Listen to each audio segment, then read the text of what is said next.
Alhamdulillahi Rabbil Alamin. Wassalatu wassalamu ala ashrafil anbiya'i wal mursalin Sayyidina wa habibina wa maulana Muhammad wa ala alihi wa sahbihi ajma'in. Amma ba'du. Yang sama-sama kita, yang sangat saya muliakan dan saya harapkan barokahnya para habaib, para kiai, para ajengan, para asatidah, wabil khusus saudara kita, tamu kita, Habib kita Al-Mukarram Al-Habib Rizik bin Hussein bin Syahab mata'anallahu bituli hayati. Para yang terhormat, para pengasuh pesantren, pengasuh majelis ta'lim, pegiat-pegiat dakwah, pimpinan-pimpinan perguruan silat, serta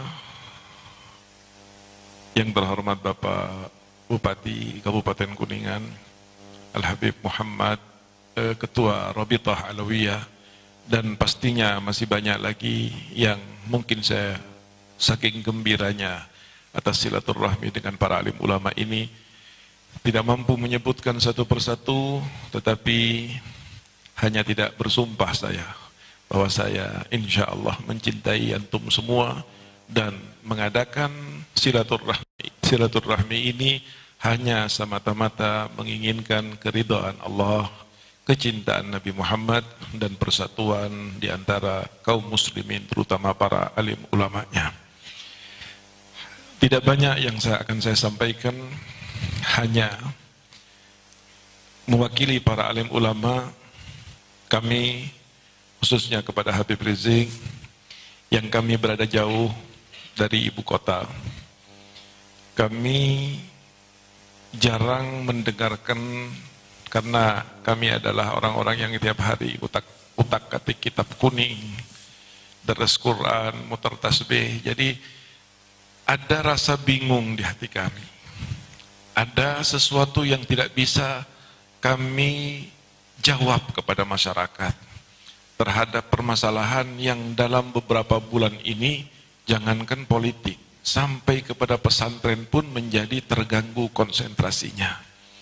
Ketika ada yang bertanya kepada kami, kami pun tidak ingin gegabah untuk menjawabnya, maka timbullah kemudian inisiatif daripada aliansi persaudaraan Islam Kuningan khususnya dan 11 kabupaten lainnya, untuk bagaimana kiranya bisa menghadirkan beliau Al-Habib Rizik sebagai yang kita anggap banyak tahu tentang permasalahan dan memberikan informasi terhadap kita serta pencerahan tentang apa yang terjadi, bagaimana seharusnya, apa sikap dan langkah yang harus kita lakukan selanjutnya, sehingga di dalam memberikan pengarahan kepada umat, kita betul-betul memiliki informasi yang jelas dari semua pihak, dan tentunya bukan hanya dari satu pihak saja. Barangkali ini inti penting dari pertemuan kita pada pagi menjelang siang hari ini. Selebihnya kami ingin mendengarkan dengan seksama dari Al-Habib Rizik tentang apa yang ingin disampaikan sesuai apa yang menjadi keresahan kami. Lalu mohon izin kepada beliau untuk mengakhiri sesi tersebut sebelum adzan zuhur dengan beberapa pertanyaan ya Habib dari beberapa hadirin yang mungkin ada ingin ditanyakan kepada antum. Wa barakallahu fikum. Wassalamualaikum warahmatullahi wabarakatuh. Kami haturkan jazakumullah kepada Habibana yang telah menyampaikan tahniahnya pada kesempatan ini. Hadirin rahimakumullah, acara selanjutnya adalah sambutan dari Habibana Al-Habib Miqdad bin Qasim Baharun. Kepada beliau kami persilahkan. Assalamualaikum warahmatullahi wabarakatuh. Bismillah walhamdulillah wassalatu wassalamu ala sayyidina Rasulillah Sayyidina Muhammad ibn Abdillah wa ala alihi wa sahbihi wa mawalah, amma ba'du. Yang kami hormati dan kami muliakan para alim ulama, para umara, wabil khusus tamu spesial kita hari ini yang merupakan minhah ilahiyah, anugerah karunia spesial yang Allah berikan kepada kita hari ini, yaitu guru kita semua, Habibana Al-Habib Muhammad Rizik bin Hussein bin Syahab, mata'anallah bituli hayatihi, amin. Kami mewakili jamaah semuanya, wabil khusus sahibul bait, mengucapkan selamat datang, ahlan wa sahlan wa marhaban biqudumikum. Lakum bushral ijabati wal qabuli minal maula biwasitatir rasuli. Wasaltum wajtama'tum wattasaltum fakanal waslu faidatul wusuli. Nazaltum fi manazilina fazadat bikum syarafan tadha'afa bin nuzuli.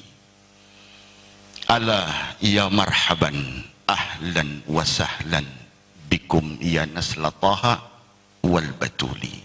Famaqdabukum alaina fihi bushra lana walakum bi idrakil qabuli.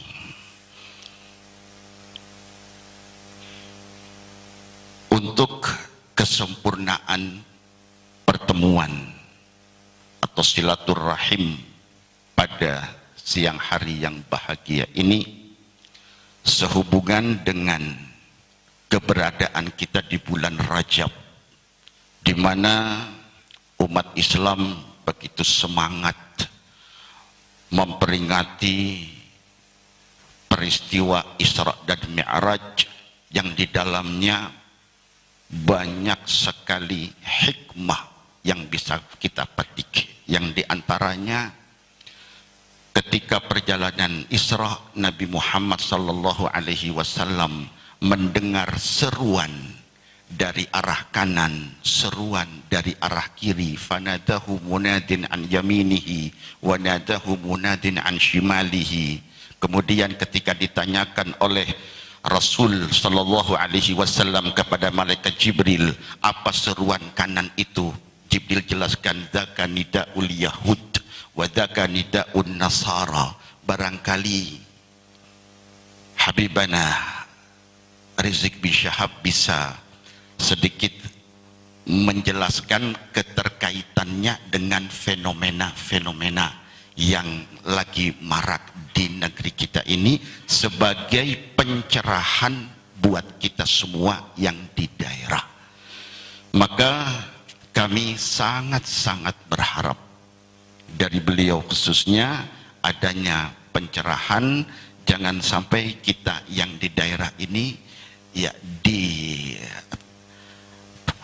hanyut dalam ketidakjelasan atau kekaburan yang diakibatkan daripada informasi-informasi yang tidak jelas dari media. Itu saja dari kami. Kita manfaatkan waktu kita yang singkat ini untuk mendapatkan pencerahan dari Habibana Rizik bin Syahab.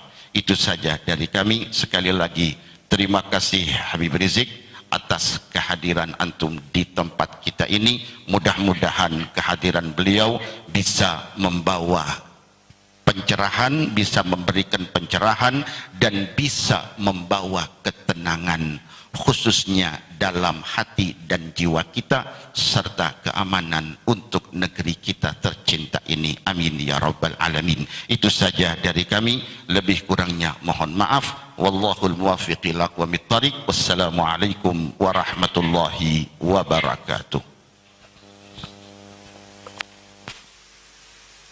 kami haturkan jazakumullah kepada Habibana yang telah menyampaikan sambutannya.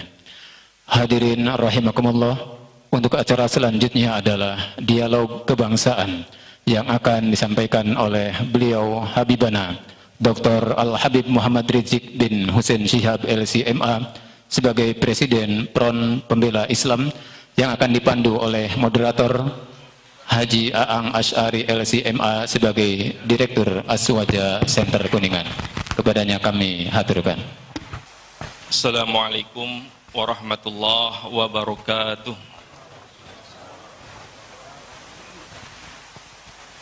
Alhamdulillahi wa kafa, wassalatu wassalamu ala sayyidil mustafa wa ala alihi wa sahbihi wa man wafa, amma ba'du.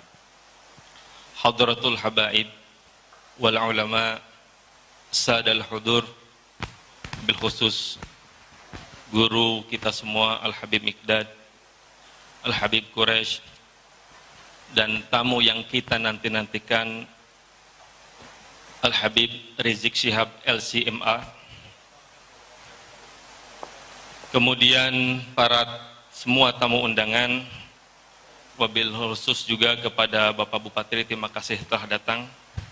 Sebelum kita masuk ke materi, sedikit akan dibacakan biografi singkat beliau, walaupun ghaniyun an ta'rif, tetapi sebagai ziyadatul fahmi. Beliau adalah Dr. Habib Muhammad Rizik bin Hussein Syihab LCMA DPM SS. Lahir di Jakarta 24 Agustus 1965. Ayah beliau bernama Habib Hussein bin Muhammad Syihab dan ibunya Syarifah Sida Alatas. Secara pendidikan formal beliau S1 di King Saud University, kemudian S2 dan S3 beliau selesaikan di Universitas Antarbangsa Malaysia. Karir beliau pernah menjadi Kepala Madrasah Aliyah Jamiatul Khair Jakarta, Dewan Syariat BPRS At-Taqwa, pimpinan atau pembina sejumlah Majelis Taklim Jabotabek, Presiden Direktur Markaz Syariah, dan Imam Besar Front Pembela Islam. Hadirin rahimakumullah, tema kita pada kesempatan pertemuan yang penuh berkah ini adalah silaturahmi alim ulama dan dialog kebangsaan. Bahwa kita wajib bersyukur Allah anugerahkan kepada bangsa kita modal rohani, modal spiritual, modal sejarah, modal intelektual, modal persatuan dalam kebinekaan yang sudah teruji dan patut dibanggakan. Maka toleransi sebetulnya sesuatu yang sudah selesai pada bangsa ini. Hanya saja dewasa ini kita merasakan ada anomali-anomali, ada ketidaknormalan dalam arus perjalanan bangsa ini.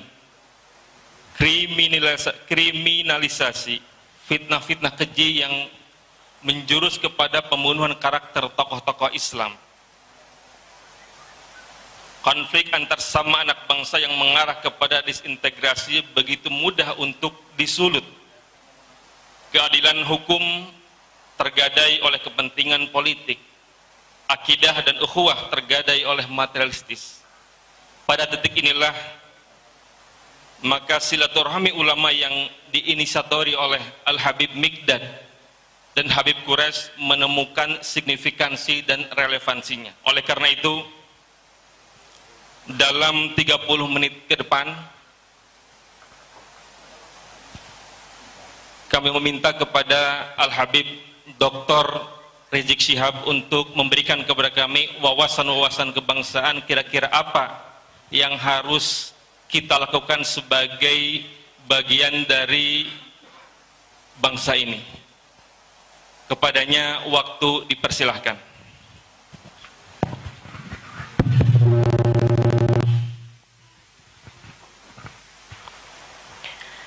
Assalamualaikum warahmatullahi wabarakatuh.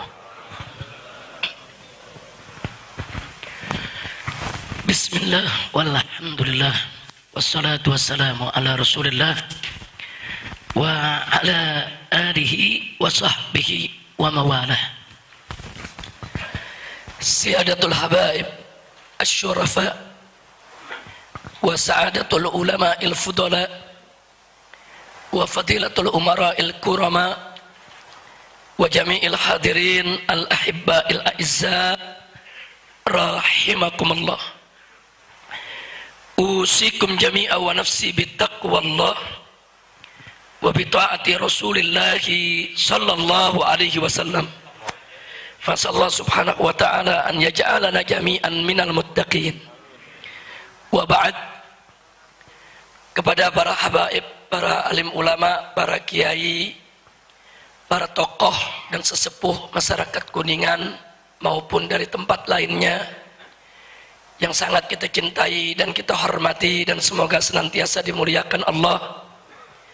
Alhamdulillah, pada hari yang berbahagia ini kita bersama-sama dengan wasilah sahabat saya, guru kita semua, Al-Habib Guris Baharun hafizahullah ta'ala wa ra'ah wa matarallahu bituli hayati wa nafa'ana bi ulumih fid dini wa dunya wal akhirah, di mana dengan wasilah beliau pada kesempatan hari ini kita bisa duduk bersama dalam satu forum yang penuh keberkahan ini.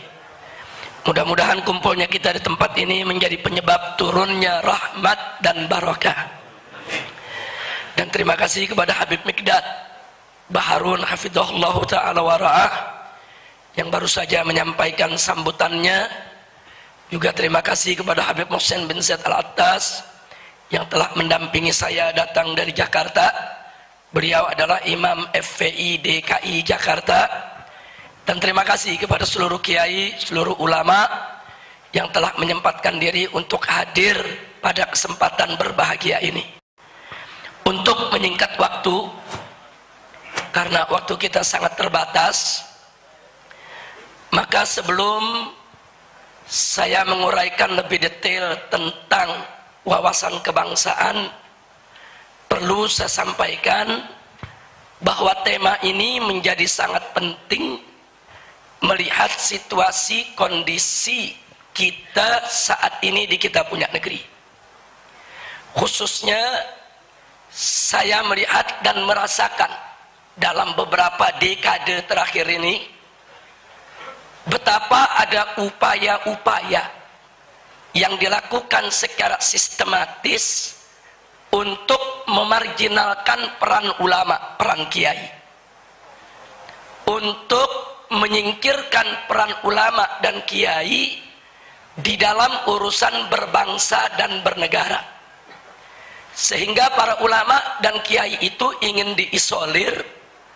Gerak langkah perjuangan mereka hanya seputar pesantren, masjid, majelis taklim, tabligh akbar.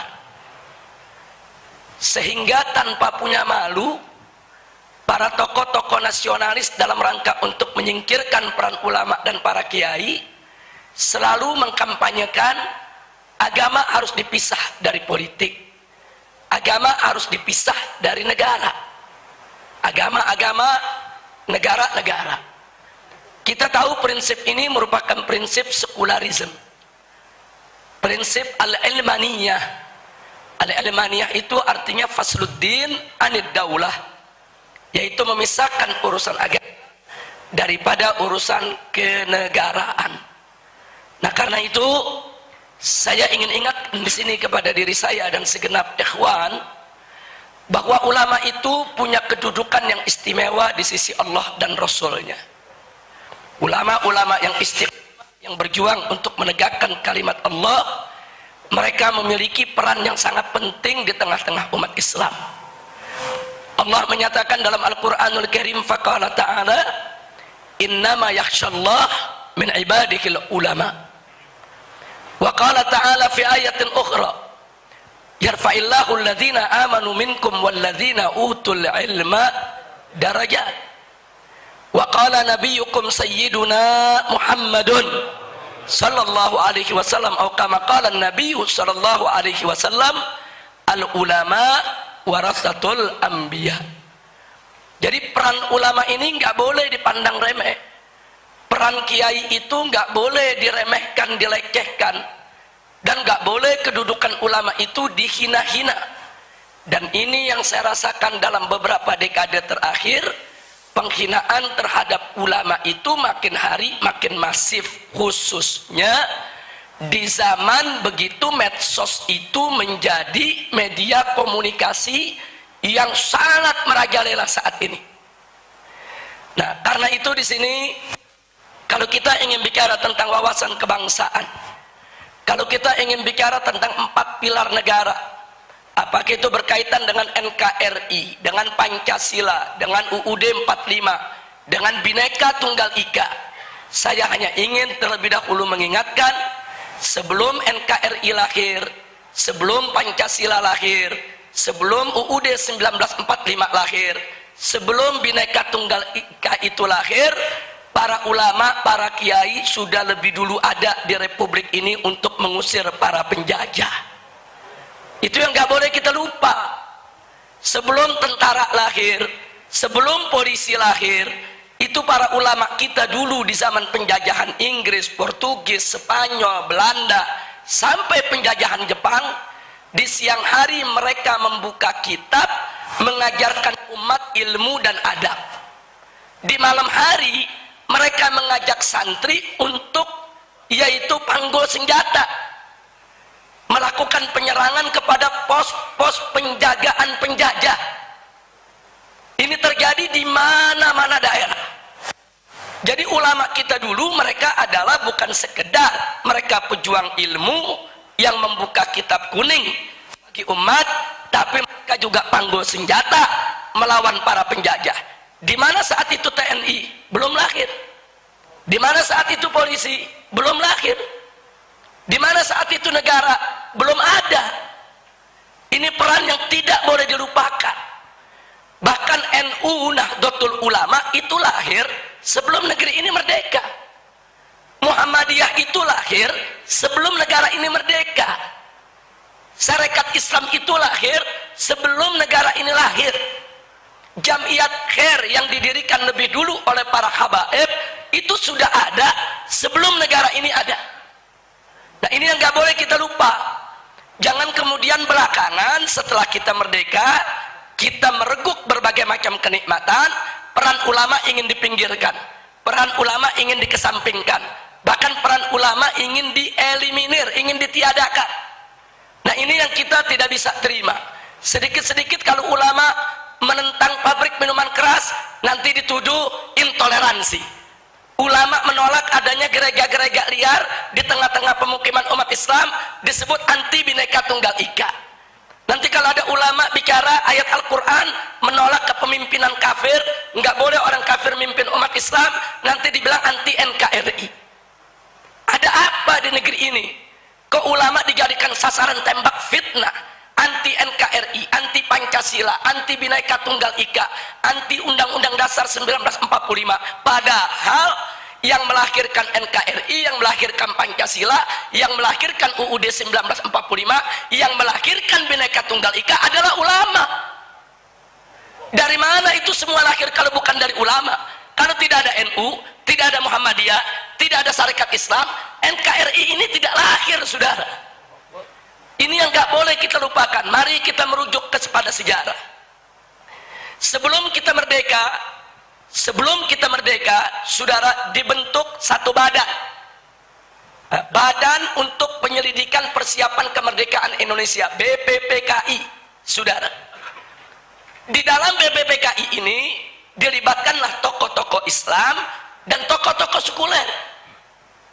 Tokoh-tokoh Islam saat itu yang dilibatkan diantaranya almarhum wal maghfurullah Kiai Haji Wahid Hashim, putra pendiri NU, sebagai tokoh yang mewakili NU.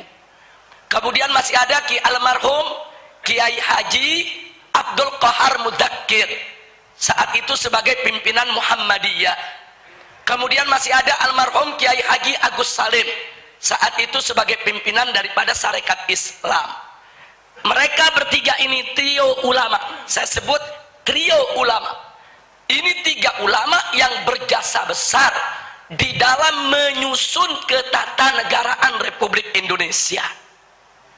Saat itu digelarlah sidang BPPKI untuk merencanakan kalau Indonesia ini merdeka, Indonesia Indonesia ini mau jadi negara apa, dan kira-kira apa yang menjadi dasarnya.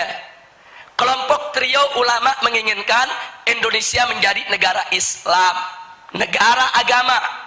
Sementara kelompok sekuler mengatakan jangan. Mereka menolak Indonesia menjadi negara Islam, tapi menginginkan Indonesia menjadi negara sekuler. Yang menginginkan menjadi negara sekuler, Bung Karno, Bung Hatta, dan Bung Yamin, serta Bung Pomo, saudara. Ini fakta sejarah. Tapi indahnya bangsa Indonesia, walaupun para tokoh kita berbeda pendapat tentang bentuk negara, mereka berdebat dalam forum musyawarah. Bukan bentrok otot di jalanan, tidak. Mereka musyawarah di dalam BPPKI. Akhirnya disepakati Indonesia jangan menjadi negara Islam, Indonesia juga jangan menjadi negara sekuler, tapi menjadi negara berdasarkan ketuhanan. Ini kesepakatan founding father, kesepakatan para pendiri bangsa.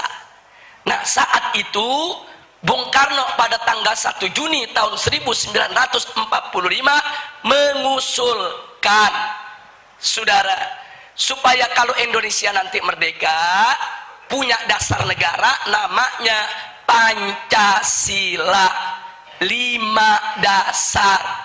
Sila pertama, Bung Karno mengusulkan peri kemanusiaan, kemudian peri kebangsaan, sedangkan peri ketuhanan diletakkan di sila yang kelima, sila terakhir. Ini ditolak oleh ulama, saudara. Kiai Haji Wahid Hasim menolak, Kiai Haji Abdul Qahar Muzakir menolak, Kiai Haji Agus Salim menolak. Kenapa mereka menolak? Enggak pantas ketuhanan ditaruh di sila terakhir. Enggak boleh sila ketuhanan diletakkan pada sila buntut. Ini fakta sejarah. Karena itu para ulama kita berjuang dalam forum BPPKI supaya ketuhanan naik menjadi sila yang pertama.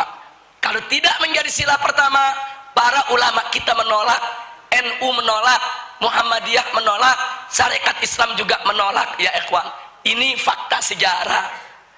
Nah, kemudian ada sila ketiga, Bung Karno menawarkan demokrasi. Itu juga ditolak oleh ulama, saudara. Ditolak. Sila ketiga dan keempat itu ada upaya untuk soal demokrasi, ditolak. Ulama bilang kita jangan jadi negara demokrasi, tapi jadi negara musyawarah. Lahirlah sila keempat, kerakyatan yang dipimpin oleh hikmat kebijaksanaan dalam permusyawaratan perwakilan. Itu perjuangan ulama. Itu bukan karya Bung Karno, itu karya ulama. Betul, istilah Pancasilanya karya Bung Karno, usul Pancasilanya karya Bung Karno, tapi isi kandungan Pancasila itu karya ulama, baik dari NU maupun Muhammadiyah, saudara. Nah, ini yang perlu kita ingat. Ini setelah terjadi perdebatan sengit, pada tanggal 22 Juni 1945 disepakati oleh NU, Muhammadiyah, Syarikat Islam, oleh Bung Karno, Bung Hatta, Bung Yamin, semua sepakat. Apa yang mereka sepakati, saudara? Bahwa Pancasila, satu, ketuhanan dengan kewajiban menjalankan syariat Islam bagi pemeluk-pemeluknya. Dua, kemanusiaan yang adil dan beradab. Tiga, persatuan Indonesia.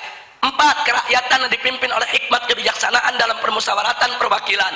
Lima, keadilan sosial bagi seluruh rakyat Indonesia. Ini sepakat, Bung Karno ikut tanda tangan, saudara. Jadi artinya mereka sepakat. Ini kan 22 Juni belum merdeka nih kita deh. 22 Juni 1945 ini sebelum merdeka. Jadi semua sepakat kalau nanti kita merdeka, inilah dasar negara kita. Nah, itu disebut konsensus nasional. Singkat cerita, akhirnya diproklamirkanlah kemerdekaan kita pada tanggal 17 Agustus 1945. Begitu diproklamirkan, maka mulai saat itu dasar negara kita adalah Piagam Jakarta 22 Juni 1945 yang tadi sudah disepakati. Tapi kemudian timbul protes dari pemerintah Jepang. Jepang nggak terima. Kenapa kata syariat Islam di bagian pertama. Alasan Jepang, orang-orang Kristen di Indonesia Timur protes. Kalau pakai syariat Islam mereka nggak masuk negara Indonesia. Saudara, akhirnya Bung Karno dan Bung Hatta ditekan supaya menghapuskan kata syariat tersebut. Tanggal 17 setelah proklamir kemerdekaan. Nah, akhirnya Bung Karno dan Bung Hatta menggelar sidang PPKI pada tanggal 18 Agustus 1945. Nah, dalam sidang tersebut Kiai Haji Wahid Hasyim tidak hadir karena sudah perjalanan pulang dari Jakarta ke Surabaya. Kiai Haji Abdul Qahar Muzakir dari Muhammadiyah tidak diundang. Nah, kemudian Kiai Haji Agus Salim dari Sarekat Islam tidak diundang. Ada apa kiai-kiai kita tidak diundang, saudara? Bisa dibaca.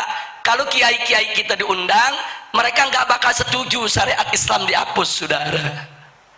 Makanya supaya ini lolos, ini goal, kiainya nggak usah diundang, saudara. Jadi marginalisasi ulama itu udah mulai terjadi semenjak kita kemerdekaan, saudara. Disingkirkan ulama kita. Akhirnya begitu digelar sidang, yang hanya 2 jam sidangnya cuma 2 jam terburu-buru. Kemudian sila pertama Pancasila diganti dengan apa?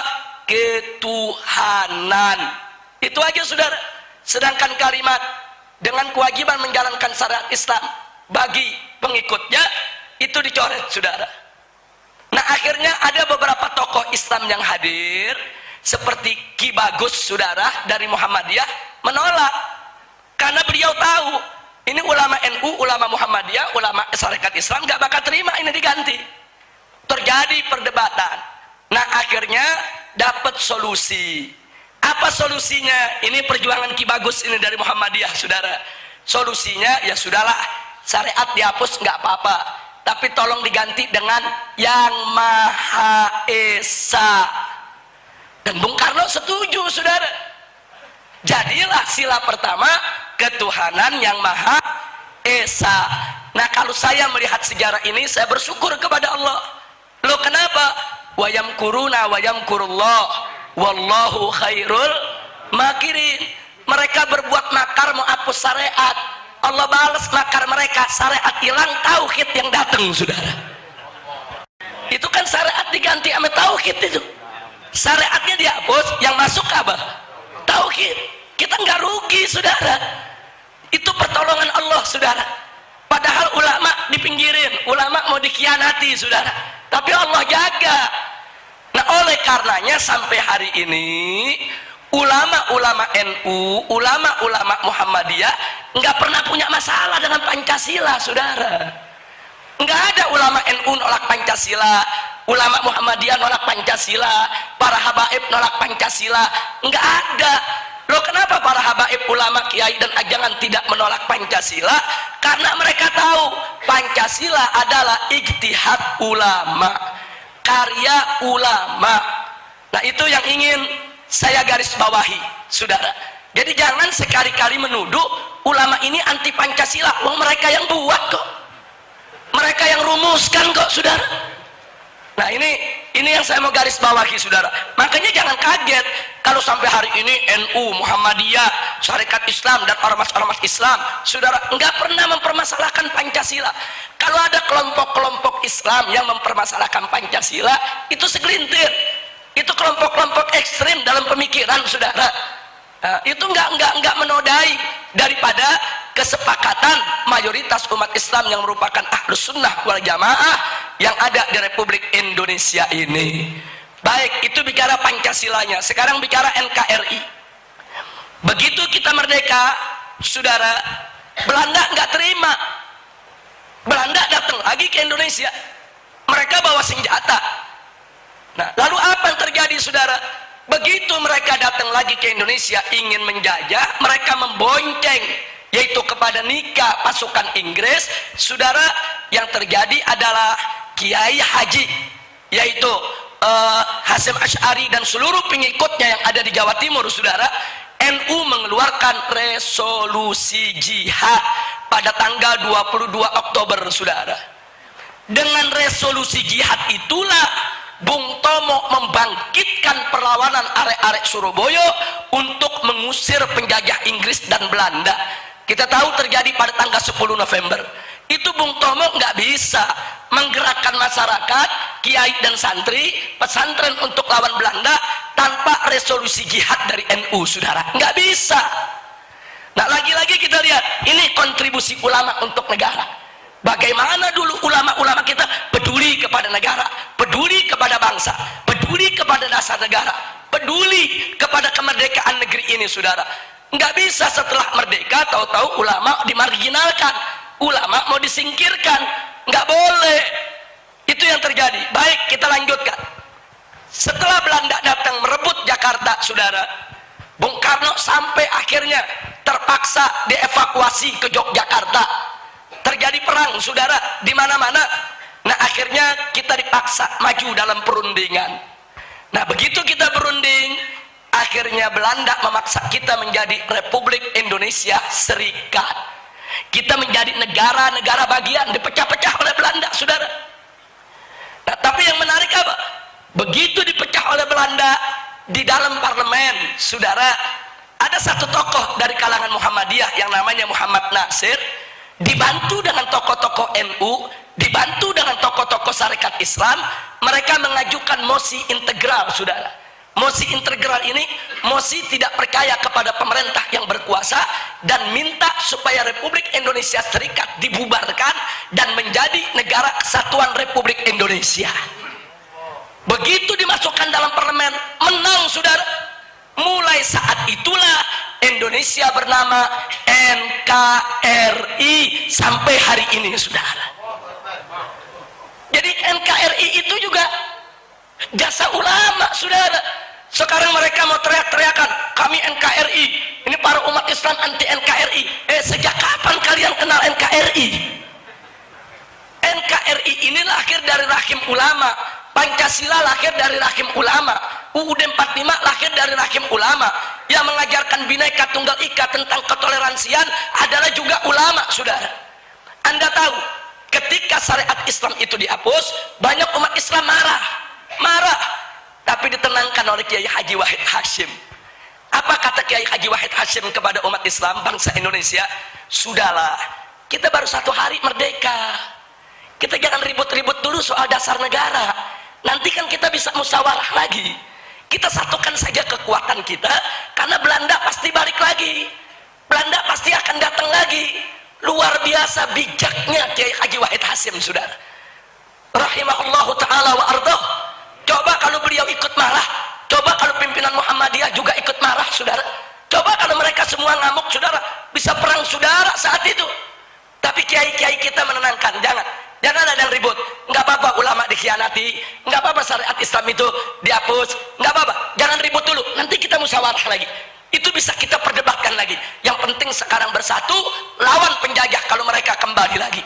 Sampai akhirnya Bung Karno malu, Bung Karno minta maaf kepada ulama, dan akhirnya Bung Karno berjanji, baik, kita sekarang berjuang bersama melawan kemungkinan datangnya kembali penjajah Belanda.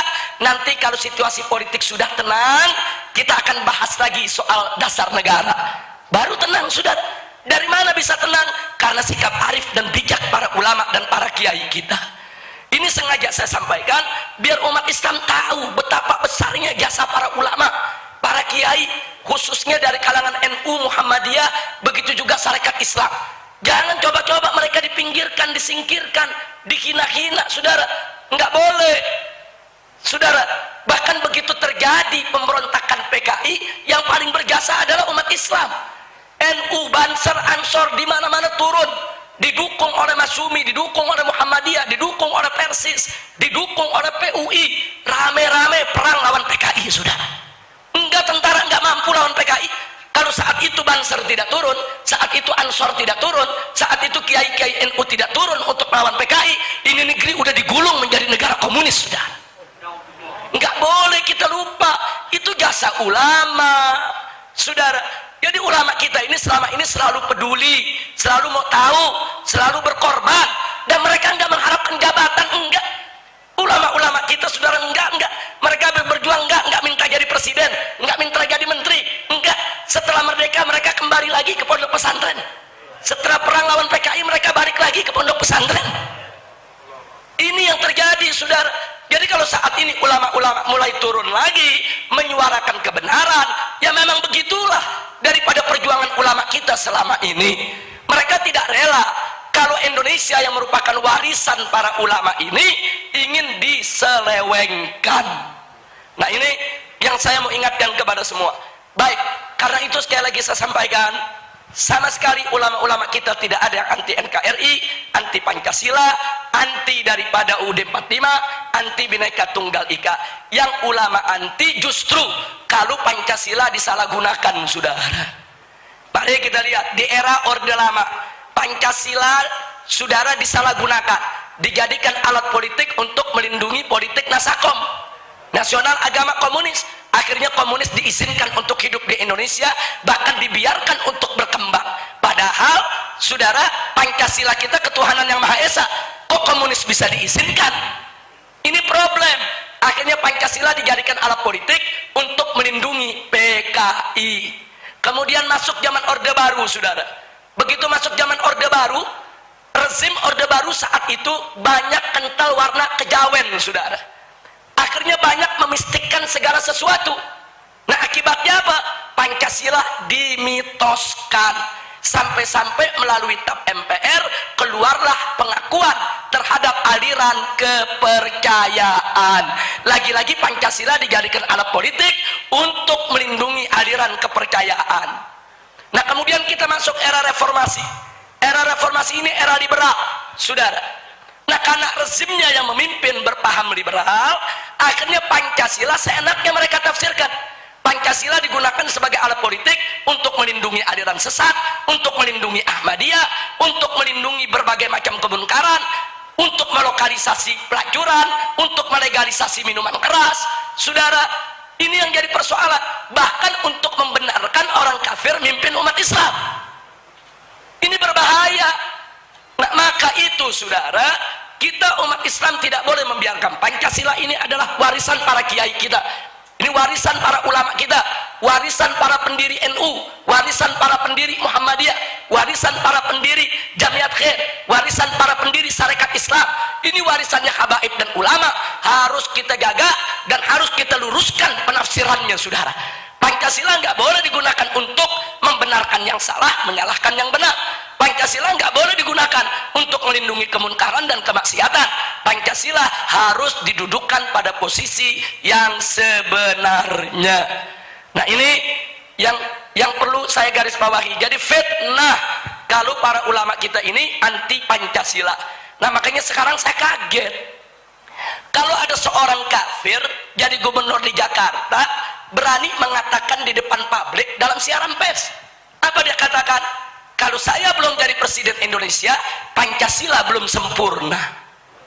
Apa maksudnya, saudara? Apa maksudnya, saudara? Apa dia pikir dulu waktu zaman Soekarno Pancasila tidak sempurna? Apa dia pikir waktu zaman Soeharto Pancasila tidak sempurna? Apa dia pikir waktu zaman Habibie Pancasila tidak sempurna? Apa dia pikir waktu zaman Gus Dur Pancasila tidak sempurna? Apa dia pikir waktu zaman Megawati, waktu zaman SBY Pancasila itu tidak sempurna? Jadi nunggu, saudara, orang Cina kafir jadi presiden baru Pancasila sempurna. Ini nggak boleh, saudara. Ini nggak boleh dibiarkan seenaknya mereka mengumbar keinginan sedemikian rupa, saudara. Ini yang kami lawan, ini yang kami tidak terima. Maka itu kemarin saya sudah sampaikan kepada pemerintah, saya sampaikan kepada para pejabat tinggi, sampai kepada presiden. Kami para habaib, para ulama tidak mau ikut campur urusan negara. Kami punya pesantren, kami ingin membina, mendidik santri-santri kami. Kami ingin tenang, tapi ada 3 syarat yang kami minta untuk Anda perhatikan. 1, jangan coba-coba menyerang Islam. Selama pemerintah tidak membiarkan serangan kepada Islam, kami tidak akan melakukan gerakan apapun. Tapi kalau Islam diserang, Allah dihina, Nabi dihina, Al-Quran dihina, demi Allah kepala jadi kaki, kaki jadi kepala, kami akan siap mati bersimbah darah untuk membela Allah dan Rasulnya. Yang kedua yang kami minta, jangan biarkan PKI bangkit kembali. Kami sudah kirim surat kepada pemerintah, kami sudah sampaikan ke presiden, ke DPR, ke MPR, ada 30 indikasi 30 indikasi kebangkitan PKI di Republik ini, saudara. Ini nggak main-main. Kita sampaikan bukti-buktinya. Saya copy semua buktinya, saya foto semua buktinya, saudara. Saya dan kawan-kawan di FPI sudah kita kirimkan. Bahkan kita gelar simposium, saudara, tentang kebangkitan PKI. Dihadiri oleh 120 jenderal purnawirawan. Kita paparkan, ini indikasinya, ini buktinya, saudara. Jadi kita minta, ini jangan dibiarkan bangkit. Kalau pemerintah cegah, tidak dibiarkan bangkit, kami bantu pemerintah. Dan yang ketiga, saudara, yang kami minta adalah jangan menjual negara kepada penjajah asing maupun asing, saudara. Jangan bikin susah rakyat, jangan. Ini rakyat Indonesia banyak kelaparan, di daerah banyak yang makan nasi aking, saudara. Orang nyari kerja susah, kemudian orang imigran asing datang rame-rame ke Indonesia, begitu mudah dapat kerjaan, begitu mudah mereka digaji dengan gaji yang cukup besar, sementara bangsa Indonesia sendiri di mana-mana banyak anggur. Ini nggak boleh terjadi. Kalau 3 perkara ini tidak dilakukan oleh pemerintah, kami akan bantu pemerintah, kami sokong pemerintah, kami dukung pemerintah, kami siap untuk menjaga keamanan di mana-mana. Kami bukan musuh negara, kami bukan mau berontak. Tapi kalau pemerintah membiarkan Islam diserang, PKI bangkit, kemudian negara dijual kepada penjajah asing dan asing, demi Allah, saya akan ajak umat Islam dimanapun berada untuk angkat senjata melawan siapapun yang ingin menghancurkan Islam. Takbir, sallu ala nabi. Itu saja yang saya mau sampaikan pada kesempatan ini, saudara. Intinya, saya hanya ingin menyampaikan bahwa tidak betul fitnah yang mengatakan aksi 212 itu aksi makar. Itu bohong. Tidak ada makar. Kalau kami mau makar, 7 juta orang umat Islam itu lebih kumpul di Monas, kami mau nyerbu istana cuma 5 menit rapi, sudah. Istana tinggal depan mata. Kalau kami mau makar, presiden hadir, kami bisa pegang presiden di situ, sudah. Loh, kan presiden hadir di tengah-tengah kita. Kalau aksi 212 itu makar, presiden hadir, Menko Polhukam hadir, wakil presiden hadir, Panglima TNI hadir, Kapolri hadir, berarti mereka makar semua dong. Jangan, nggak boleh sembarangan menuduh, saudara. Jangan. Saya lihat rezim ini mulai panik, mulai kebingungan, saudara. Jangan bingung. Ulama tidak memusuhi Anda. Jangan bingung. Saya didatangi oleh Sekjen PDIP, yaitu Bapak Hasto, seorang Katolik, datang ke gunung, ke pesantren saya, minta bertemu. Kita diskusi. Dia katakan, Habib, kenapa sih sekarang ini kelihatannya PDIP dijadikan musuh oleh umat Islam? Saya balik bertanya, coba tolong Pak Hasto pikirkan baik-baik.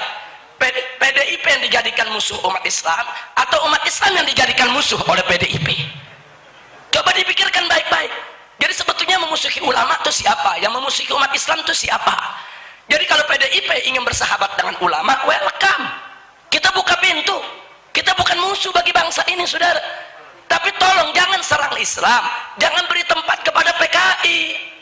Saya sampaikan, maaf Pak Hasto, kenapa PDIP saat ini disorot oleh umat Islam? Karena lebih dari 100 orang anak keturunan PKI duduk di DPR melalui PDIP. Kalau mereka duduk tidak mengusung ideologi PKI, tidak apa-apa. Tidak apa-apa. Itu kan anak keturunannya, mereka kan nggak dosa. Kullu mauludin yuladu alal fitrah. Tapi yang jadi persoalan, kalau mereka masuk melalui PDIP jadi anggota DPR, terus di DPR mengusung ideologi PKI. Saya buktikan, salah satu anggota Anda begitu masuk jadi anggota DPR ngarang buku, judulnya Aku Bangga Jadi Anak PKI. Terus bikin lagi buku kedua, Anak PKI Masuk Parlemen. Ada apa? Tolong ditegur dong. Jadi Anda bikin dulu pernyataan kalau PKI itu tidak ada di PDIP, PDIP tidak memberikan ruang kepada PKI, insya Allah umat Islam tidak akan memusuhi PDIP. Seminggu setelah pertemuan, saudara, Ibu Megawati Soekarno Putri dan Pak Hasto selaku Sekjen membuat surat resmi pengumuman ke seluruh Indonesia bahwa PDIP tetap setia kepada Pancasila NKRI dan PDIP bukan komunis. PDIP tidak memberikan tempat kepada PKI. Bagus, sudah memberikan pernyataan seperti itu, bagus, tinggal bagaimana implementasinya, saudara. Nah, jadi ini sekedar, kalau saya mau bicara terlalu panjang sekali, saudara, tentu waktu tidak cukup. Banyak sekali informasi yang sebetulnya saya ingin sampaikan di sini, tapi terus terang, kami bukan musuh partai, kami bukan musuh negara, kami bukan musuh Pak Jokowi, kami bukan musuh Panglima TNI, kami bukan musuh Kapolri. Tidak, kami bukan musuh TNI maupun Polri, tapi kami musuh PKI, kami musuh penjajahan, dan kami musuh bagi penista agama ataupun penghina Al-Quran. Nah, ini yang perlu saya sampaikan. Nah, ala kulli hal, sebelum saya akhiri, saya kembalikan kepada moderator. Dalam kesempatan ini saya hanya ingin mengingatkan bahwa aksi 212 itu merupakan keberkahan dari Allah Subhanahu wa taala. Itu semata-mata merupakan pertolongan Allah Subhanahu wa taala. Kiai yang manapun, habib yang manapun, ormas yang manapun, parpol yang manapun, pejabat yang manapun, pengusaha kaya sekaya apapun tidak akan pernah mampu untuk mengumpulkan umat Islam hampir 8 juta orang untuk tujuan yang sama, membela Allah dan Rasulnya. Kenapa mereka semua kumpul sedemikian rupa? Saudara, Allah yang allafa baina qulubihim. Allah, saudara, yang menyatukan hati mereka. Mereka datang, dan saat mereka datang mereka enggak nanya, Anda NU, Anda FPI, Anda Muhammadiyah? Enggak. Yang mereka katakan, Anda Muslim, saya Muslim. Kita datang untuk bela Islam. Betul-betul suasana persatuan luar biasa. Nah, tolong, minhah ilahiyah semacam ini wajib kita syukuri. Jangan setelah Allah berikan kepada kita nikmat persatuan, kemudian kita gontok-gontokan lagi di berbagai daerah hanya gara-gara persoalan khilafiyah, saudara.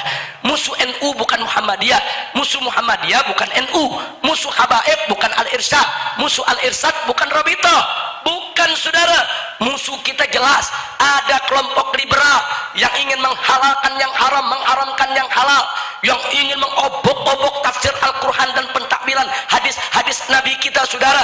Kelompok liberal ini masuk ke ormas-ormas Islam, ingin mengadu domba kita semua, saudara. Itu musuh kita yang nyata. Iblis dan setan serta pasukannya adalah musuh kita yang nyata. Karena itu saya minta kepada umat Islam, yuk kita bersatu. Walaupun kita berbeda-beda cara, enggak apa-apa, saudara. Enggak mesti ada perbedaan di antara kita, harus ada. Ada yang majelis zikir, ada yang marhabanan, ada yang bikin pondok pesantren, ada yang buka kitab, ada yang dakwah, ada yang amar ma'ruf, ada yang nahi munkar, ada yang berjihad, saudara. Kita bagi-bagi tugas.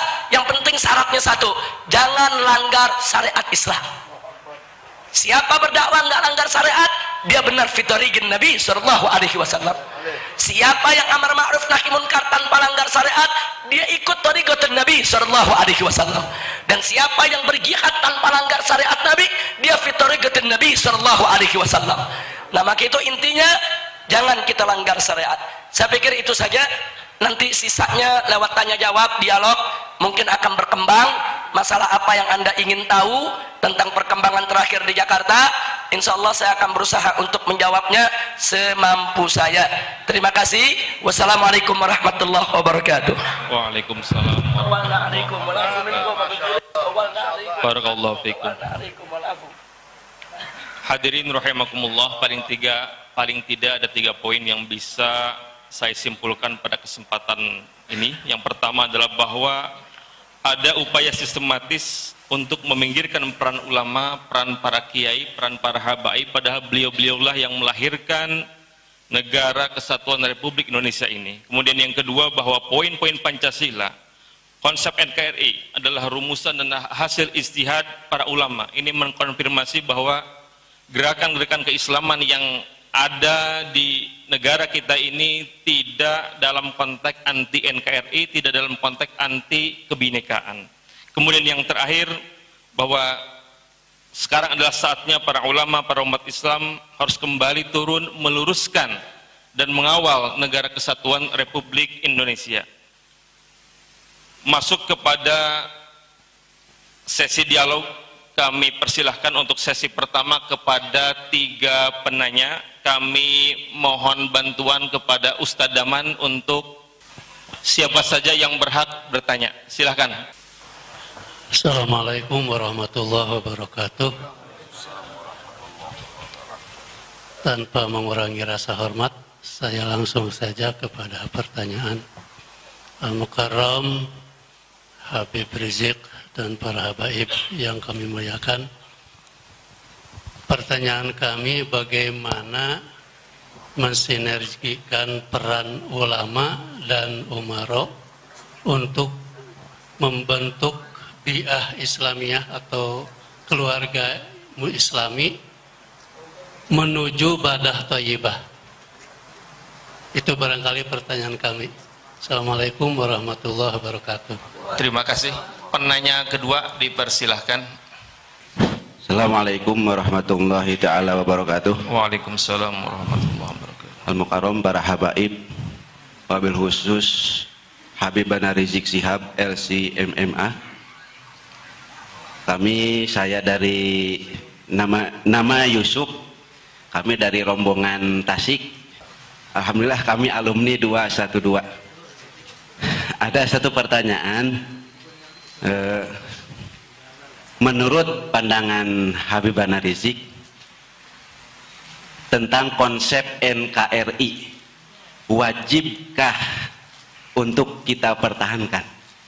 Pertanyaan saya, wajibkah itu kita pertahankan? Selama ini mungkin yang pernah kita rasakan, khususnya kami yang di bawah, mendengar dari dialog Habib tadi, kami dalam tanda kutip para ulama selalu sekarang ini dipinggirkan.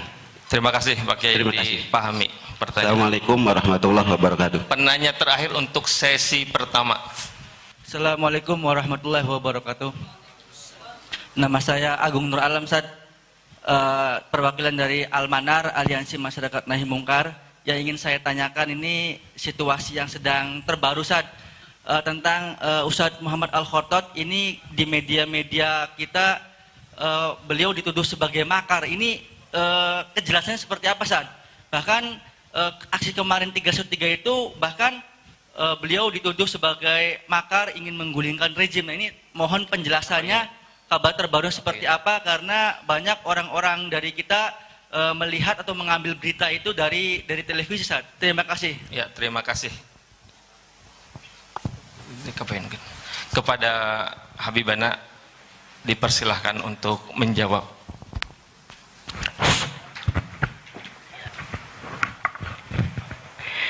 Terima kasih kepada tiga penanya yang Masya Allah luar biasa.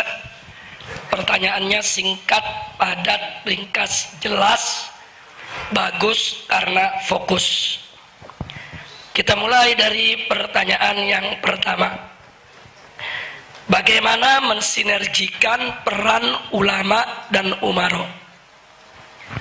Ahibah il-kiram, mensinergikan peran ulama dan umaro merupakan satu keniscayaan. Sesuatu yang tidak boleh tidak, harus selalu kita upayakan. Nah, karenanya para ulama wajib untuk tetap pada posisinya sebagai ulama yang memberikan masukan-masukan yang baik, nasihat-nasihat yang bagus, dan peringatan-peringatan saat diperlukan kepada umaro. Jangan kalau umaro salah dibiarkan. Nah, begitu juga sebaliknya, para umaro menjalankan perannya sesuai dengan posisinya, yaitu membangun negeri, menjaga persatuan, jangan memecah belah umat, memperhatikan rakyat. Kalau masing-masing menjalankan yaitu tugas dan perannya, saya yakin niscaya ulama dan umaro akan sinergi. Karena manakala umaro itu sudah melaksanakan tugasnya dengan baik, sebagaimana amanat agama maupun amanat perundang-undangan, tidak ada alasan bagi ulama untuk menolak umaro. Nggak ada alasan lagi bagi ulama untuk mengkritisi umaro. Justru kewajiban ulama untuk mendukung umaro. Tapi kalau ulamanya membiarkan umaronya ini berbuat kemungkaran, kemaksiatan, melakukan pelanggaran, kesalahan, saudara, oh ini berbahaya sekali. Nah, karena itu bagaimana mensinergikan ulama dan umaro? Maka yang pertama adalah masing-masing dari ulama dan umaro wajib untuk menjalankan tugasnya sebagaimana amanat agama maupun amanat perundang-undangan kita. Nah, itu yang pertama. Nah, yang kedua perlu kita ketahui juga bahwa para umaro di dalam mengambil satu keputusan, mengambil satu kebijakan, jangan lupa untuk bertanya kepada ulama. Jangan mentang-mentang dewan, ulama bukan anggota MPR, mereka seenaknya bikin-bikin peraturan tanpa bertanya kepada ulama. Itu berbahaya. Nah, kalau mereka nanti membuat satu aturan yang bertentangan dengan agama, kalau mereka membuat satu aturan untuk melegalkan minuman keras, kalau mereka membuat satu aturan untuk melegalkan perjudian, nah ini berbahaya. Memang ulama bukan anggota dewan, ulama bukan menteri, ulama bukan masuk sistem, tapi jadikanlah ulama sebagai tempat rujukan. Tanya, minimal kalau nggak mau tanya kepada ulama-ulama secara person, tanyalah kepada MUI yang memang sudah dibangun oleh pemerintah sebagai penasehat negara. Ini yang terjadi, kadang-kadang MUI sudah keluarkan fatwa justru dilawan oleh negara. Ini problem buat kita. Ini jadi persoalan serius buat kita, sehingga ulama nggak dihargai. Nah, giliran lagi ada sesuatu yang mendesak, datang ke ulama minta fatwa. Nah, tapi giliran mereka ingin menggolkan syahwat mereka, mereka kesampingkan itu fatwa ulama. Nah, ini yang terjadi di negeri kita. Kalau ini terus-menerus dibiarkan, bagaimana bisa sinergi ulama dengan umaro? Nah, jadi mestinya ulama itu, di sini kan ada, katakan ada MUI, katakanlah yang besar ada NU, ada Muhammadiyah, diajak bicara. NU-nya dipanggil, Muhammadiyahnya dipanggil, MUI-nya dipanggil, sebelum menelurkan satu perundang-undangan. Jangan sampai ada undang-undang diketok palu, mesti dijalankan, bertentangan dengan syariat, diprotes oleh semua ulama. Ini akan menimbulkan kehebohan nasional. Saya pikir itu 2 poin yang paling penting, walaupun di sana masih banyak cara-cara lain yang harus ditempuh, tapi 2 poin itu yang paling inti. Bagaimana mensinergikan ulama dan umaro. Saya yakin kalau fatwa para ulama kita dijadikan rujukan oleh umaro, insya Allah ulama akan makin hormat umaro. Ulama akan makin hormat umaro. Ulama akan makin membantu umaro, yaitu untuk bagaimana menjaga kedamaian dan mensukseskan pembangunan yang ada, insya Allah. Baik, pertanyaan yang kedua, wajibkah kita pertahankan NKRI? Saudara, NKRI dalam pengertian negara kesatuan, di mana kita bersatu, kita bersaudara dalam satu bentuk negara untuk menciptakan keamanan bagi bangsa Indonesia, hukumnya wajib, nggak boleh kita khianati. Nah, sekarang kalau kita mau khianati, kita mau bentuk negara apa? PR problem kita bukan pada NKRI-nya, problem kita adalah pada soal bagaimana mengisi NKRI. Kalau NKRI ini diisi dengan syariat Islam, diisi dengan iman, diisi dengan takwa, NKRI menjadi baldah thayyibah. Tapi kalau NKRI ini diisi dengan korupsi, diisi dengan undang-undang maksiat, diisi dengan kemunkaran, ya NKRI ini akan menjadi negara yang jelek. Jadi persoalannya bukan pada nama, persoalannya bukan pada NKRI-nya, persoalannya adalah pada mereka yang menjalankan roda pemerintahan ini. Apakah mereka ingin menjadikan Indonesia sebagai baldah thayyibah atau sebaliknya? Nah, karena itu bagi saya, sebagaimana saya katakan tadi, di tataran gerakan Islam, kami udah nggak ada masalah dengan istilah NKRI, Pancasila, UUD 45, kemudian begitu juga dengan Bhinneka Tunggal Ika. Enggak, kami udah nggak mau berdebat soal itu. Itu udah selesai. Sekarang bukan itu masalahnya. Masalahnya adalah bagaimana Pancasila tidak diselewengkan. Bagaimana ketuhanan yang Maha Esa. Berarti negara ini harus menjunjung tinggi nilai-nilai ketuhanan yang Maha Esa. Berarti segala pemahaman yang bertentangan dengan nilai luhur ketuhanan yang Maha Esa nggak boleh diizinkan di negeri ini.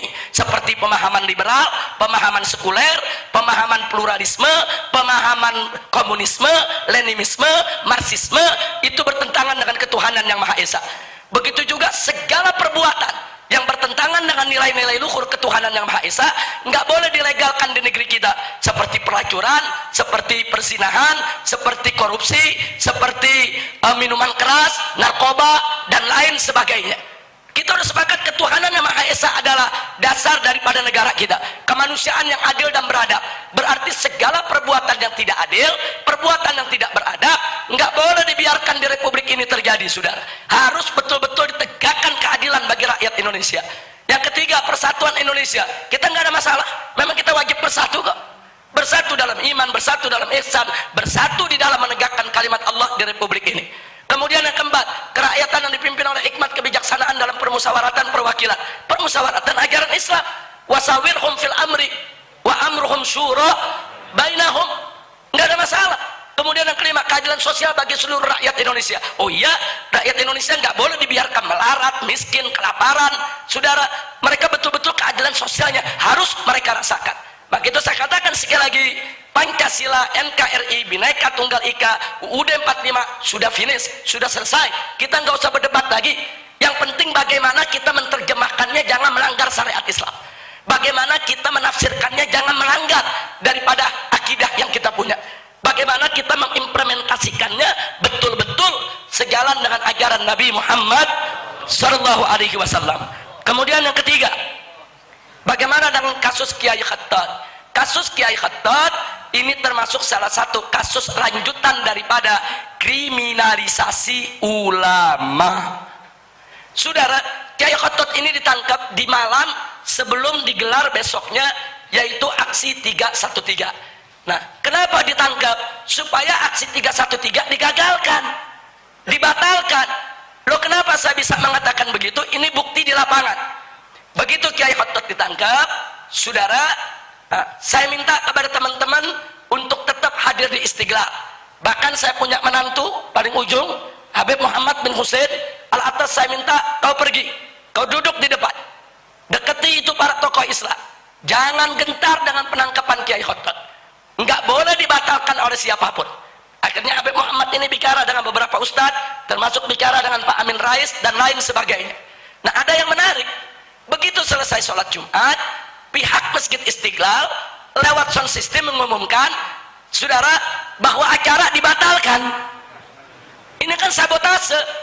Tapi akhirnya ada Ustadz Sambo, ada Ustadz Asri, ada Ustadz yang lain langsung maju ke depan protes.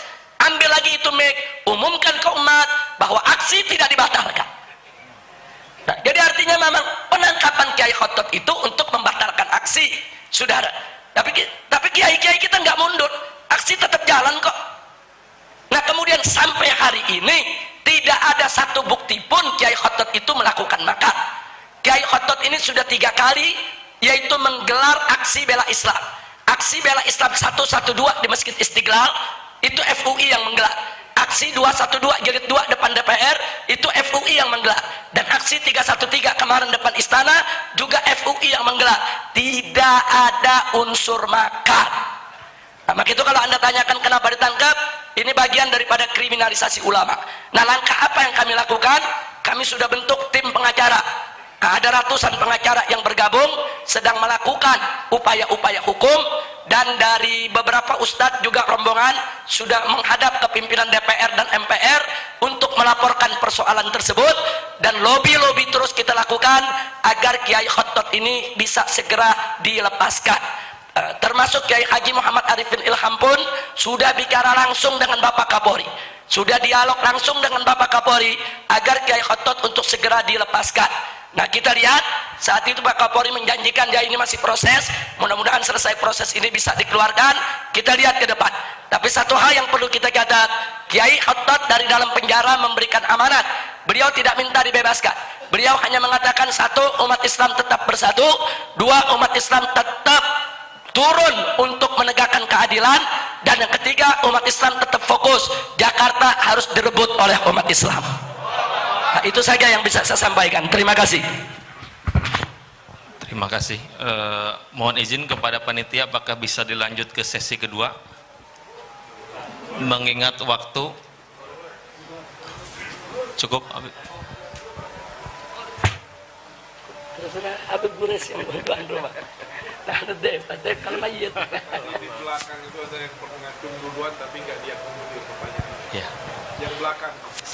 Oke, satu lagi kepada Ustadz Daman, tadi katanya ada yang ngacung, tolong dikasih mic-nya. Assalamualaikum warahmatullahi wabarakatuh. Allahu Akbar. Sallu ala Muhammad. Terima kasih. Baru kali ini saya bisa hadir dalam forum seperti ini bersama Habibana. Semoga pertemuan macam kayak gini ini berlanjut di kemudian hari, amin. Terima kasih atas waktu yang diberikan oleh moderator. Ada beberapa hal sebetulnya yang kepingin saya tanyakan karena waktu yang tidak begitu berkenan.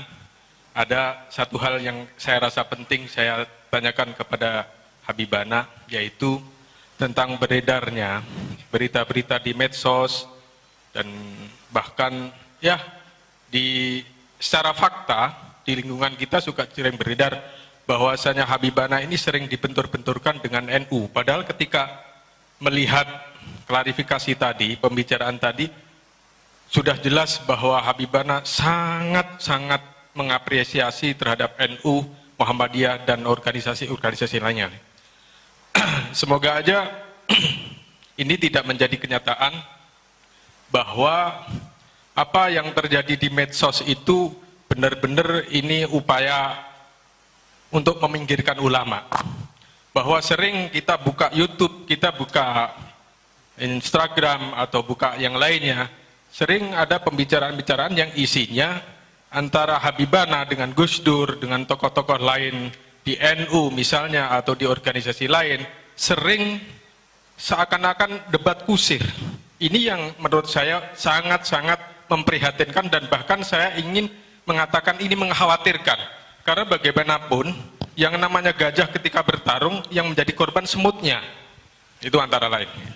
Ya, terima kasih. Semoga Habibana beserta Habib Mikdad, Habib Quraisy Baharun menjadi pencerah. Kalau dulu ada trio kiai yang untuk memerdekakan Indonesia, sekarang ada trio pencerah 3 Habib ini. Terima kasih. Assalamualaikum warahmatullahi wabarakatuh. Waalaikumsalam warahmatullahi wabarakatuh. Penanya terakhir kepada Kesepuhan Bapak Kiai Dodo, dipersilahkan. Assalamualaikum warahmatullahi wabarakatuh. Pengalaman sejarah PIP tahun 65 itu komunisme sebelum pemberontakan 3/12 itu infiltrasi ke berbagai elemen TNI itu dan ini. Apakah indikasi itu sekarang ada? Barangkali Habib ada informasi, itu satu.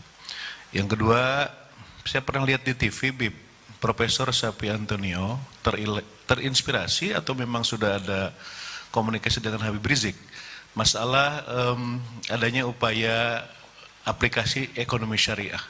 Saya minta langsung penjelasan dari Habib. Jazakumullah. Assalamualaikum warahmatullahi wabarakatuh.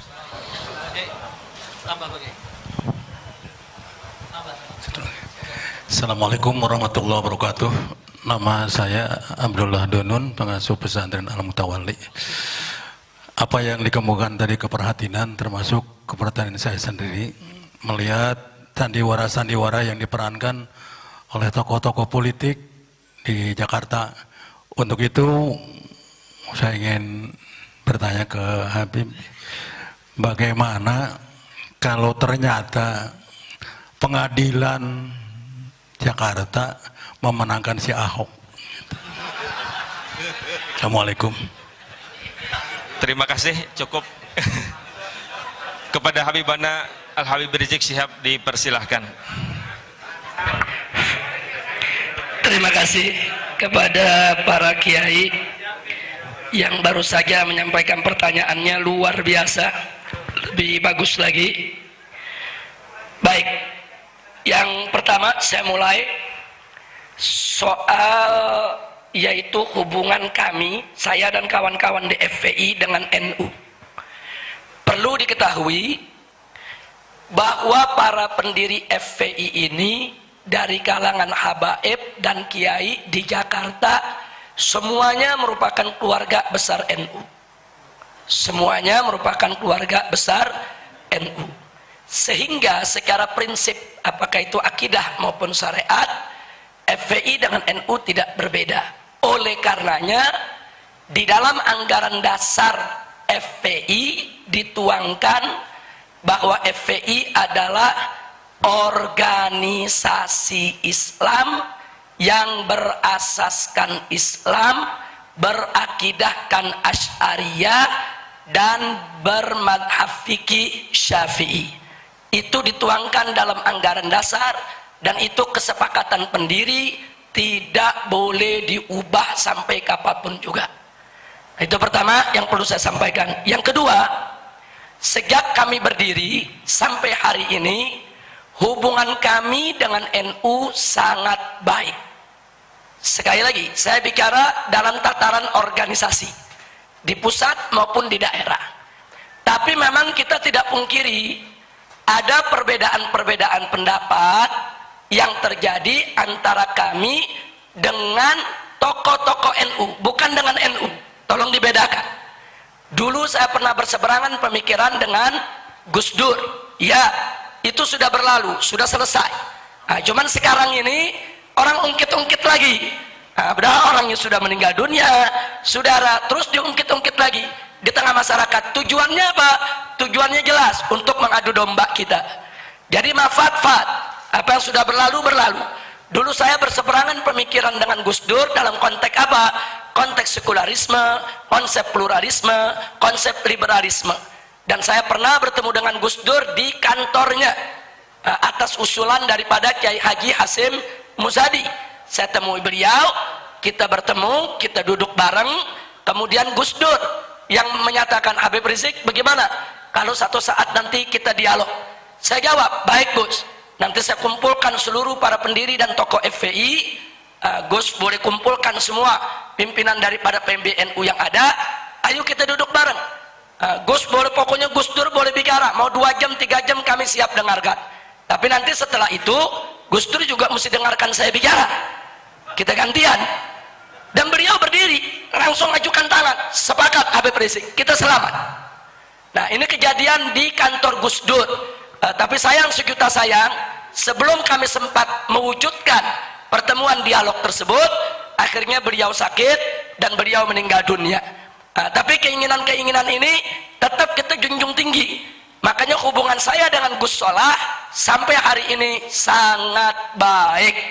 Apalagi dengan almarhum Kiai Haji Hasim Muzadi. Kiai Haji Hasim Muzadi sudah saya anggap bukan hanya sebagai sahabat, tapi sebagai orang tua, sebagai guru. Nah, perlu saya sampaikan, semasa hidup Kiai Haji Hasim Muzadi, tidak ada satupun gerakan FPI yang menghebohkan di televisi kecuali Ki Hasim langsung tabayun kepada saya. Kadang-kadang malam itu beliau langsung telepon, Habib Rizik, ini ada kejadian begini melibatkan FPI, itu bagaimana ceritanya? Nah, beliau minta penjelasan. Nah, kadang-kadang saya dipanggil, Habib Rizik besok bisa gak datang ke kantor PBNU, kita mau dengar. Saya nggak mau dengar dari orang lain. Kemudian kita datang. Bahkan ada yang lebih mengejutkan lagi, begitu terjadi peristiwa di Kendal, mungkin masih ingat beberapa waktu yang lalu, itu pagi-pagi jam 6 pagi Kiai Hasim udah ngetok pintu rumah saya. Beliau telepon saya nggak dapat, jam 6 udah ngetok pintu rumah saya. Habis sholat subuh dia berangkat. Nah, kemudian disampaikan, Habib, sengaja saya datang kemari, saya nggak mau ke kantor dulu, karena ini kalau ke kantor nanti banyak wartawan pasti nanya. Kalau saya belum dapat dari sumber yang sebenarnya, bagaimana saya jawab mereka? Duduk di rumah, sarapan di rumah, kita jelaskan apa yang terjadi. Itulah sosok almarhum Kiai Haji Hasim Muzadi. Beliau itu suka tabayun, beliau selalu berkomunikasi, mengklarifikasikan berbagai macam masalah. Makanya hubungan saya dengan beliau sangat-sangat baik. Enggak sampai di situ, terakhir sebelum beliau meninggal dunia, setelah kami turun aksi 411, kemudian merencanakan aksi 212. 3 hari sebelum aksi 212, Kiai Hasim Muzadi ini mengejar saya. Telepon saya nggak nyambung-nyambung, saya gonta-ganti nomor karena banyak penyadapan. Kemudian kontak ke sana kemari nggak dapat. Begitu beliau dapat informasi saya sedang menyampaikan ceramah di daerah Cibubur, beliau langsung meluncur dari rumahnya ke arah Cibubur untuk menemui saya di tempat ceramah. Nah, begitu ketemu beliau minta bicara. Nah, begitu bicara apa yang disampaikan? Disampaikan semua, Habib jangan mundur untuk menegakkan yang hak. Ini gerakan PKI di mana-mana sudah merajalela. Saya sudah bicara langsung dengan Presiden. Saya ini Dewan Pertimbangan Presiden. Saya sudah sampaikan kepada Bapak Presiden, tapi sampai saat ini belum ada langkah-langkah konkret yang diambil. Tolong Habib jaga umat, tolong Habib satukan umat, seperti 411, nanti kalau turun 212, satukan semua umat. PKI tidak boleh dibiarkan untuk bangkit kembali. Itu amanat beliau ya kawan, kita terima. Nah, jadi sekali lagi saya katakan, hubungan FPI dengan NU ini hubungan ibarat hubungan anak dengan orang tua, saudara. Nggak ada yang aneh dalam hubungan itu, saudara. Tapi kalau oknum tokoh NU berseberangan pemikiran dengan kami, ya, saya tidak sepemikiran dengan Gus Dur, ya, saya tidak sepemikiran dengan Said Agil Siraj, ya, saya tidak sepemikiran dengan Mas Dar F. Masudi, ya, saya tidak sepemikiran dengan Gus Mus, ya, tapi saya sejalan dengan Kiai Haji Hasyim Muzadi, saya sejalan dengan Kiai Haji Ma'ruf Amin. Bahkan Kiai Haji Ma'ruf Amin manggil saya ke MUI. Begitu saya datang ke MUI, saya dijabat tangan, Habib Rizik, ini kasus Ahok harus dikawal sampai tuntas. Beliau yang amanatkan kepada saya. Nah, beliau selain ketua umum MUI, beliau juga Rais Am Nahdlatul Ulama. Saudara, jadi siapa bilang kami punya permusuhan dengan NU? Tidak. Kiai Haji Ma'ruf Amin orang tua saya. Bahkan beliau yang memberikan amanat kepada saya, ini kasus Ahok jangan sampai ditinggal. Habib Rizik harus tuntaskan ini kasus. Nah, jadi sekali lagi karena itu saya diberi semangat oleh orang tua, diberi semangat oleh Kiai Haji Ma'ruf Amin, sampai hari ini kasus Ahok tetap kita kawal. Setiap sidang tetap kita kerahkan umat untuk menjaga sidang tersebut. Nah, menyangkut pertanyaan tadi soal sidang tersebut, doakan saja Pak Kiai, insya Allah melawan Ahok ini kita harus menang di medsos, harus menang di pilkada, harus menang di pengadilan. Nah, jadi artinya kita akan berusaha semaksimal mungkin untuk memenangkan pertempuran tersebut. Jadi saya nggak mau jawab andai kata kalah bagaimana, saya mau optimis menang saja. Saya mau optimis menang saja. Insya Allah umat Islam diberikan kemenangan. Amin ya Rabbal Alamin. Nah, kemudian pertanyaan yang berikutnya tadi dari kiai kita soal infiltrasi PKI penyusupan. Jadi percis yang kiai tanyakan itu, itulah yang disampaikan oleh Kiai Haji Hasyim Muzadi kepada saya. Bahkan beliau mengatakan, Habib, hati-hati, tolong FPI dijaga, jangan sampai ada penyusup-penyusup yang memang ingin mengadu domba kita, menghancurkan kita, nanti mereka masuk ke ormas-ormas Islam yang ada. Jadi artinya kecurigaan Pak Kiai itu sebetulnya termasuk yang diwaspadai oleh Kiai Haji Hasyim Muzadi, bahkan menjadi amanat beliau sebelum beliau wafat. Jadi memang kita mesti waspada dari segala bentuk infiltrasi tersebut. Nah, kemudian mengenai Muhammad Syafi'i Antonio, jadi betul kami dari GNPF MUI, Gerakan Nasional Pengawal Fatwa MUI, melakukan pertemuan pakar ekonomi di Jakarta. Hampir 300 pakar ekonomi kami satukan, mereka punya semangat yang sama untuk membangun ekonomi umat.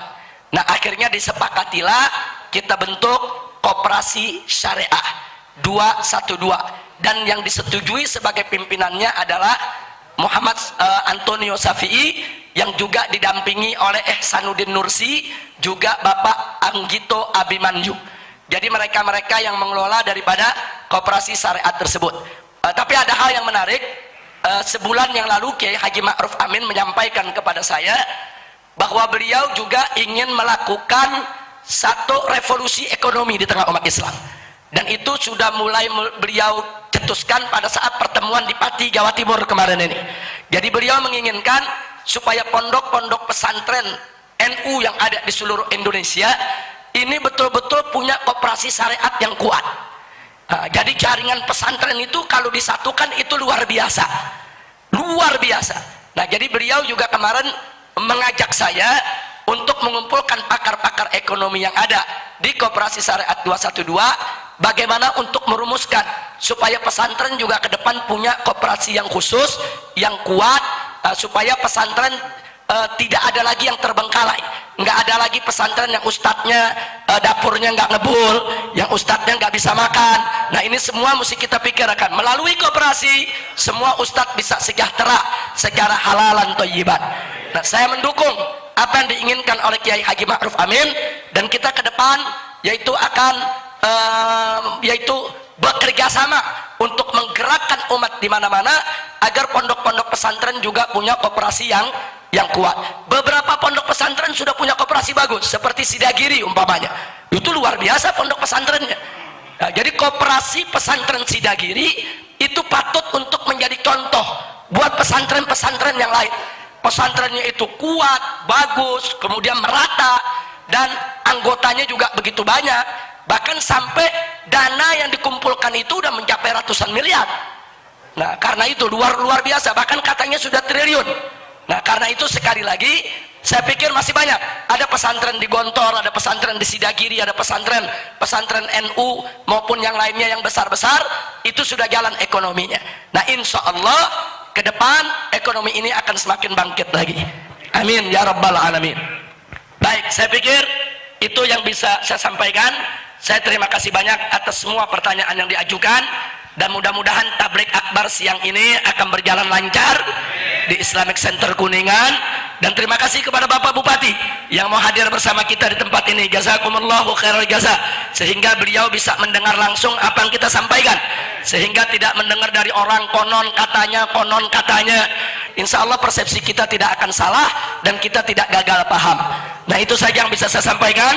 Terima kasih secara khusus kepada Habib Guresh Baharun yang telah menjadi tuan rumah pada hari ini. Kita doakan agar beliau panjang umur dalam taat dan ibadah, sehat walafiat, agar pondok pesantren yang dibangun oleh beliau ini menjadi mahadan solehan thayyiban mubarakan, agar beliau dikaruniakan anak keturunan yang solehin dan solehat, agar segenap santri-santri beliau dijadikan sebagai generasi umat yang bermanfaat bagi agama, bangsa dan negara, dunia dan akhirat, amin ya rabbal alamin. Begitu juga kita doakan yaitu saudara kandung kakak daripada Habib Guresh, yaitu Habib Mikdad Baharun, juga para habaib yang lainnya, begitu juga para kiai-kiai, para ustadz, para guru yang hadir tempat ini, agar senantiasa diberikan kekuatan istiqamah di jalan Allah, dimudahkan segala kesulitannya, dilapangkan segala kesempitannya, disembuhkan segala penyakitnya, diharmoniskan rumah tangganya, dimakmurkan dakwahnya, dibahagiakan dari dunia hingga akhiratnya.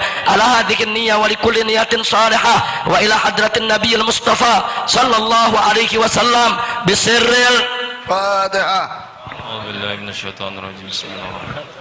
Alhamdulillahi rabbil alamin arrahmanir rahim maliki yaumiddin iyyaka na'budu wa iyyaka nasta'in ihdinas siratal mustaqim siratal ladzina an'amta 'alaihim ghairil maghdubi 'alaihim. Rabbana taqabbal minna innaka antas samiul alim wa tub 'alaina innaka antat tawwabur rahim. Wa sallallahu ala sayyidina Muhammadin wa ala alihi wa sahbihi wasallam. Alhamdulillahi rabbil alamin.